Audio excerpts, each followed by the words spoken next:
కేజీబీలో పనిచేస్తున్నటువంటి టీచింగ్ సిబ్బందికి సంబంధించినటువంటి రకరకాల వార్తలు ప్రచారాలు వస్తున్న నేపథ్యంలో ఈరోజు సెక్రటేరియట్కి అదేవిధంగా ఈ నూతన ప్రభుత్వంలో ఉన్నటువంటి కొంతమంది పెద్దలను కూడా కలిసి రావడం జరిగింది.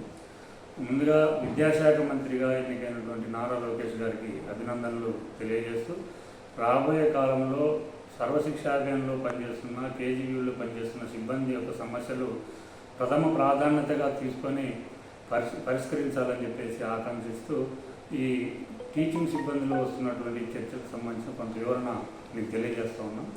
4500 మంది టీచింగ్ సంబంధించినటువంటి సిఆర్టీలకు సంబంధించి లేదా టీచింగ్ సిబ్బందికి సంబంధించినటువంటి పోస్టులు తీసివేస్తున్నారనేటువంటిది ప్రచారం జరుగుతూ ఉంది. ఎవరు భయపడాల్సిన అవసరం లేదు. కేజీబీవీ టీచింగ్ సిబ్బంది అందరికి సంబంధించి ఏ ఒక్క పోస్టు కూడా పోదు, వాళ్ళు యథావిధిగానే కొనసాగుతారు. అయితే ఈ డిఎస్సిలో కూడా ఇవి కలుపుతారనేటువంటి ప్రచారం కూడా కొంతమంది ఫోన్ చేసి అడుగుతూ ఉన్నారు. అది కూడా కరెక్ట్ కాదు. డిఎస్సి సపరేట్గా జరుగుతుంది. కేజీబీవీలలో ఉన్నటువంటి మీ 4500 మందికి పైగా ఏదైతే సిబ్బంది ఉన్నారో వాళ్ళు యథావిధిగా ఉంటారు. అది వీళ్ళ మామూలు కూడా రెగ్యులరైజ్ చేస్తారేమో అనేటువంటి వార్తలు వస్తున్నాయని కూడా కొంతమంది అడుగుతూ ఉన్నారు. కేజీబీవీ సిబ్బందిని ఇప్పటికిప్పుడు రెగ్యులరైజ్ చేయడానికి కూడా ప్రభుత్వం పరిశీలనకు సంబంధించి కొంత పరిశీలన చేస్తున్నట్టుగా సమాచారం సేకరిస్తున్నట్టుగా ఈరోజు తెలిసింది తప్ప ఇప్పటికిప్పుడు ఈ టీచింగ్ సిబ్బందిని అంతా కూడా రెగ్యులరైజ్ చేసేటువంటి అవకాశాలు లేవు. కానీ ఎంతమంది టీచింగ్ ఉన్నారు ఏమిటి అనేది ఒక పరిశీలనగా కొంత సమాచారం మాత్రం ఈరోజు తెప్పించుకునేటట్టుగా సెక్రటేరియట్లో మనకు తెలిసినటువంటి సమాచారం. అందుకని ఒకటి, ఈ 4500 పైగా ఉన్నటువంటి టీచింగ్ సిబ్బంది యొక్క ఉద్యోగాలు ఎవరివి పోవు. రెండవ ముఖ్యమైనటువంటి అంశం, మీ అందరూ ఇప్పటికిప్పుడు రెగ్యులరైజ్ కావడానికి కూడా అవకాశం లేదు. మూడవది, డిఎస్సికి సంబంధించి వచ్చింది కాబట్టి మా పోస్టులు పోతాయని భ్రమ కూడా అపోహ ఉండాల్సిన అవసరం లేదు. డిఎస్సి వేరు, మీ పోస్టులు వేరు. కాబట్టి ఇది క్లారిటీగా మీరు అర్థం చేసుకోవాల్సినటువంటి అవసరం ఉంది. అయితే ఇక్కడ ఒక ముఖ్యమైనటువంటి విషయం ఏమంటే, ఇప్పుడు కొత్తగా డిఎస్సి చేశారు. ఈ డిఎస్సిలో ఇప్పటికే అనేక సంవత్సరాలుగా పనిచేసినటువంటి కేజీబీవీ టీచింగ్ సిబ్బంది కానీ ఇతర సిబ్బందికి కానీ డిఎస్సికి అపీర్ అయితే మనం వెయిటేజ్ అడగడానికి అవకాశం ఉంటుంది. వెయిటేజ్కి సంబంధించి కూడా త్వరలోనే ఈ కేజీబీలో పనిచేస్తున్నటువంటి సిబ్బందికి సంబంధించి ఎక్స్పీరియన్స్ని బట్టి వెయిటేజ్ ఇవ్వమని చెప్పేసి మన జేఏసీ ఫోరంగా మనం అడుగుతూ ఉన్నాం.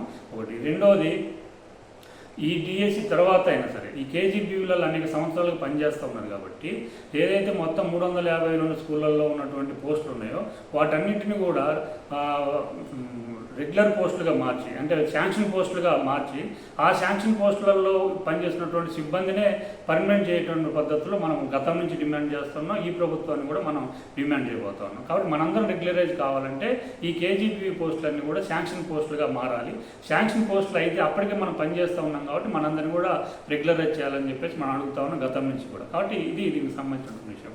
ముఖ్యమైనటువంటిది ఏమంటే 18వ తేదీ 2వ నెల ఫిబ్రవరి 2019లో ఆ రోజు ముఖ్యమంత్రి చంద్రబాబు నాయుడు గారు చివరి రోజుల్లో, అంటే 2019 ఫిబ్రవరి 18వ తేదీన చంద్రబాబు నాయుడు గారి ప్రభుత్వంలో ఇప్పుడు ముఖ్యమంత్రి కార్యాలయంలో అధికారం నియమించబడినటువంటి ముద్దాడ రవిచంద్ర గారు ఇచ్చినటువంటి జీవో ఇది.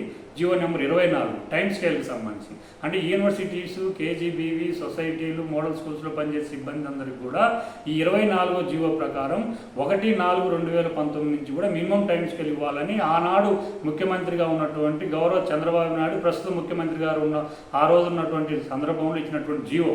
మేమేమడుగుతున్నాము అంటే ఇప్పుడున్నటువంటి కొత్త ముఖ్యమంత్రి గారిని, అయ్యా మీరు 2019లో ముఖ్యమంత్రిగా చివరి రోజులు ఇచ్చినటువంటి జీవో, కానీ మీరు దిగిపోయిన తర్వాత వైసీపీ ప్రభుత్వం వచ్చిన తర్వాత ఈ జీవోని కనీసం పరిగణలో తీసుకోకుండా మొత్తం సమగ్ర శిక్ష కానీ లేదా కేజీబీ సిబ్బందికి మినిమం టైం స్కేల్ అమలు చేయకుండా 23% ఏదో ముష్టి పడేసి చాలా అన్యాయం చేశారు.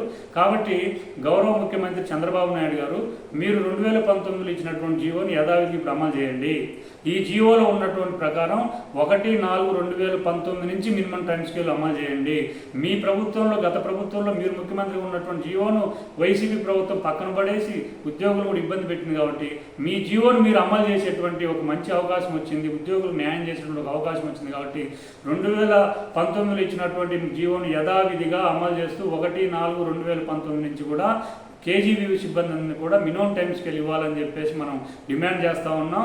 వచ్చే వారం కూడా ప్రభుత్వం ఉన్నటువంటి పెద్దలందరినీ కూడా కలిసి మీ జీవోను మీరు అమలు చేయండి, న్యాయం చేయనటువంటి పద్ధతిలో రాబోయే కాలంలో మన జేఏసీ ఫోరం కార్యక్రమాలు తీసుకుంటూ దీని అందరికీ కూడా కేజీబీ సిబ్బంది అంతా కూడా సహకరించాలి, జేఏసీతో నడవాలని చెప్పేసి ఈ సందర్భంగా మీ అందరూ కూడా విజ్ఞప్తి చేస్తూ ఉన్నాను. ఎం బాలకాశి.